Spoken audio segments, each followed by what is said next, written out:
Olá pessoal, tudo bem com vocês? Rodrigo Rebeck por aqui, trazendo mais uma análise bacana no canal Bolsa Fácil, para você e ficando craque aí na Bolsa de Valores. E o assunto do dia que eu separei para a gente poder conversar, quero fazer uma análise com você a respeito do dólar. Será que a gente vai ter o dólar aí na casa de R$6? Por que que o câmbio não vem caindo nas últimas semanas? Antes da gente se aprofundar no gráfico, eu atualizei para você aqui as minhas planilhas para que você possa entender um pouco o cenário macroeconômico, que também é bastante importante, que tende a influenciar diretamente no câmbio. Nessa primeira planilha, a gente tem os dados econômicos dos Estados Unidos e a gente vê que nos últimos meses a inflação americana ela vem recuando rumo à meta de 2%, e o Fed, depois de segurar os juros num patamar bastante elevado historicamente de 5,5% ao ano, uma vez que a inflação já está quase na meta de 2%, na última reunião de política monetária nós tivemos um cenário de corte de juros dos Estados Unidos. Já para o Brasil, vamos pegar a nossa planilha aqui, nós tivemos um cenário um pouco diferente.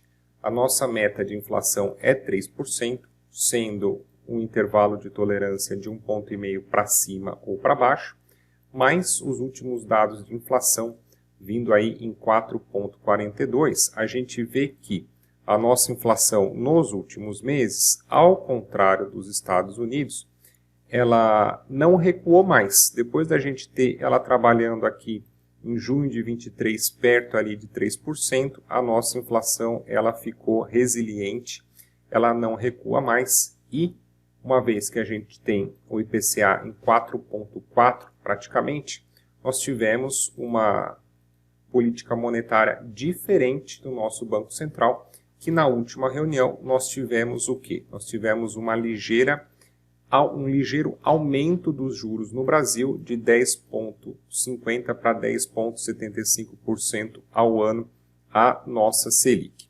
De forma resumida, a gente tem nos Estados Unidos a inflação caindo, consequentemente o Fed ele pode aliviar os juros, e aqui no Brasil a gente tem a inflação subindo, e o nosso Banco Central acaba sendo praticamente obrigado a subir os juros para manter a inflação dentro da meta. Nesse cenário aqui, quando a gente cruza as taxas de juros, a gente vê o quê? A gente vê a ponta da curva, a boca da curva aqui, ela abrindo como se fosse um jacaré. Ou seja, juros nos Estados Unidos caindo, juros no Brasil subindo e, pelo menos em teoria, a taxa de carregamento, ela teria que ser a favor do real, teria que trazer um benefício, já que o investidor pode emprestar dinheiro nos Estados Unidos em dólar a uma taxa de juros menor e aplicar no Brasil em reais para receber uma taxa de juros maior. Porém, o que a gente vê? Vamos voltar agora aqui para o nosso gráfico para você poder entender. A gente vê que, atualmente, gráfico semanal do dólar, o dólar ele não para de subir, principalmente nas últimas semanas, porque o mercado tem precificado também o risco fiscal no Brasil. A gente teve, ao longo dos últimos meses, um aumento do gasto público, o mercado está preocupado se o governo, numa ponta, gasta, mas será que na outra ponta vai conseguir arrecadar para poder equilibrar as contas? A gente deve ter nos próximos dias a apresentação de alternativas e soluções para equilibrar o fiscal, apresentação aí do Haddad e da Tebet para o Lula sobre essas ideias. A gente fica na torcida que sejam ideias boas, que sejam ideias possíveis para o Brasil para equilibrar as contas públicas. Mas o que acontece, né? Assim como um país, uma empresa, o seu próprio orçamento doméstico, se você gasta mais do que você ganha, automaticamente você vai aumentando a sua dívida. E se você aumenta a sua dívida, você pode ficar insolvente. E no caso de países, você perde o rating de investimentos, de ser um bom lugar para você poder investir o dinheiro. E isso afugenta o capital do exterior, que seria um capital bem-vindo para a nossa economia, para ajudar no aquecimento, no estímulo aqui. Então, a gente precisa entender essa questão do diferencial de juros de carregamento, mas também entender uma possível apreensão do mercado em relação ao fiscal.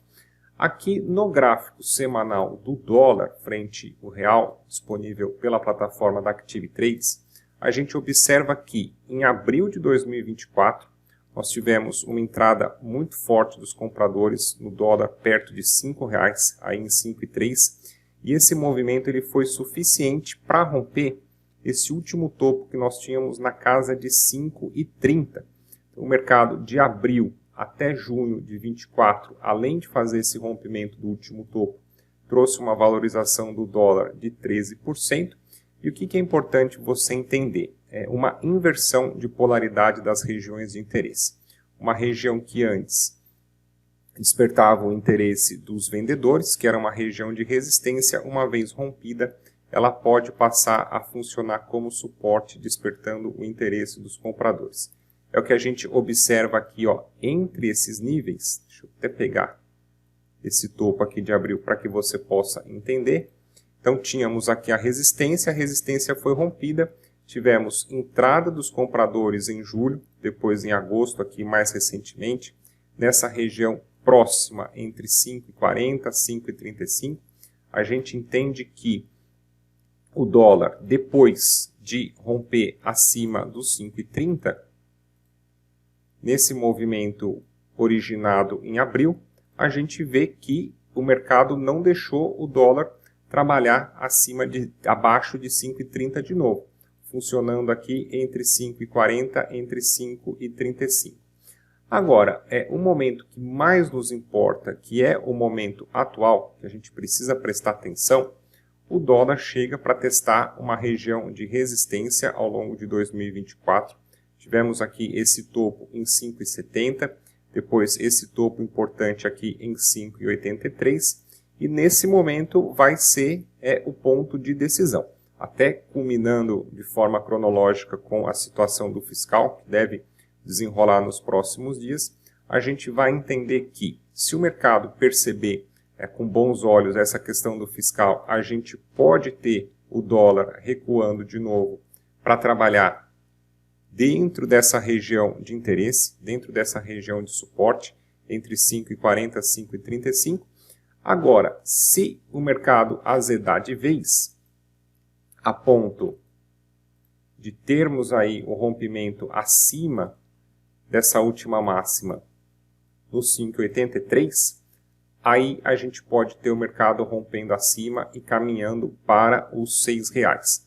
E é muito importante a gente ficar de olho no câmbio, porque afeta muito a nossa economia, afeta muito a inflação. O Brasil importa diversos produtos finais, principalmente industrializados, além do combustível que é cotado em petróleo. O petróleo é precificado no mercado internacional em dólares. Então, o dólar alto ele tende a encarecer o frete, e o frete naturalmente vai ser repassado para o produto final. Outra coisa importante que você precisa notar, aqui a gente tem o gráfico mensal do dólar. Quis fazer esse estudo mais longevo para que você pudesse entender a importância. Em outubro de 2014, o dólar estava em 2,45. 10 anos depois, agora em outubro de 2024, o dólar na casa de 5,70, uma valorização de mais 132%. Vamos até arrumar aqui.